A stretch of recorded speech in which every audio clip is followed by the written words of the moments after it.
Good morning and welcome to your Farm and Home Show. I'm your host, Julie Brown, the Warren County 4-H agent. And today my guest is Neal Brown. He is a 4-H member and a co-leader for the 4-H Small Engines and Tractor Club. So this is National 4-H Week across the nation. And today we're kicking it off with our 4-H Small Engines and Tractor Club. And Neal, you're going to tell us a little bit about how did you start this club as a co-leader? So it was kind of a thought that I had. I've known several other counties and states that have had a small engine club, and we didn't have one here in Warren County. And I have kind of thought it's a need for people to know how motors work and what makes them work and all the different components and stuff to them. And I talked to my 4-H agent and asked my dad if he'd be my adult, since you have to have an adult to be a leader. And here we are. What is the age requirement to start with? So you need to be 10 4-H age. Till 18 years old. Yes, ma'am. And then also do they have to know something about a small engine or a carburetor or a tractor or a lawnmower? No, ma'am. You do not have to know anything. We will teach you everything that we're going to do and teach you how to do everything that we're going to do. Okay. So as a first-year member, let's say that they join the club, what do you do with those first-year members in the club? So we have about, I'd say, 15 of these little motors. They will completely tear these down to bare bones, where it's just the bare block and everything's disassembled.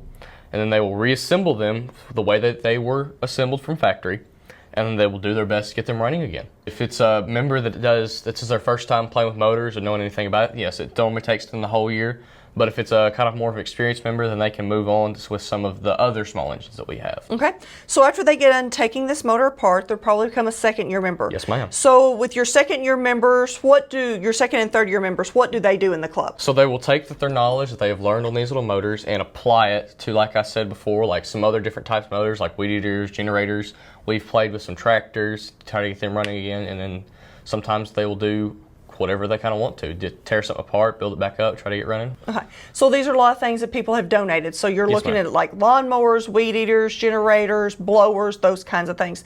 So would this also be a good club for maybe a youth out there that maybe is thinking about starting their own lawn care business, or maybe they may live on a farm, or maybe even they live in a subdivision and they have a tractor or a lawnmower at home and they're wanting to learn more about it? It would. So we just we'll teach them some general maintenance of how to keep that motor running, how to change the oil, how to change all the filters, and just keep that motor in good working condition. Okay, so you've got a carburetor sitting here. Yes, ma'am. If someone donates an item and you as a club members are going in, what are some of the first things they do to help get that lawnmower or that weed eater running again for the donation? So for starters, we'll make sure that if it does run, then we'll just kind of change the oil, change the filters, make sure it runs as good as it can, and then we'll maybe resell it for a little bit more money. But if not, we'll start getting into the finer things of stuff. So one of the first things we'll do is take a carburetor off of it. There's tons of different types of carburetors. So this carburetor is different from what's on this motor, and this carburetor is different from what you'll find on your blowers and stuff. Most carburetors have a little bowl here.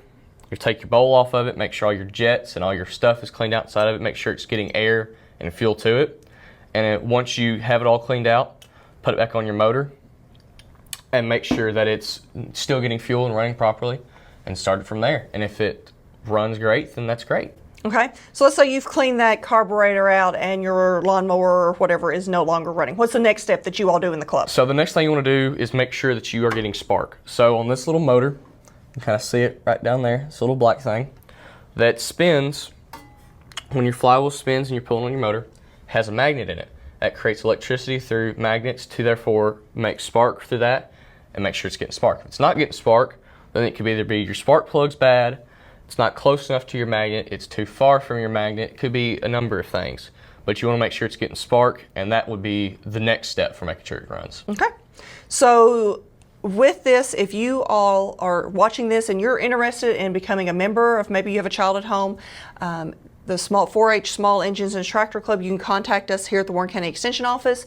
As you said earlier, there are other small engines and tractor clubs across the state. You can contact your local extension office. So if you're watching from home and you have maybe a weed eater or a lawnmower or a push mower that you would like to help clean out your garage and maybe make a donation to the 4-H Small Engine and Tractor Club, how can that be done? You can contact either the local extension office, and they can get you to the leader of our club, my father, get you his information, and you can contact him. Okay. Thank you, Neal, for visiting with us this morning, and we hope that you all have a great day.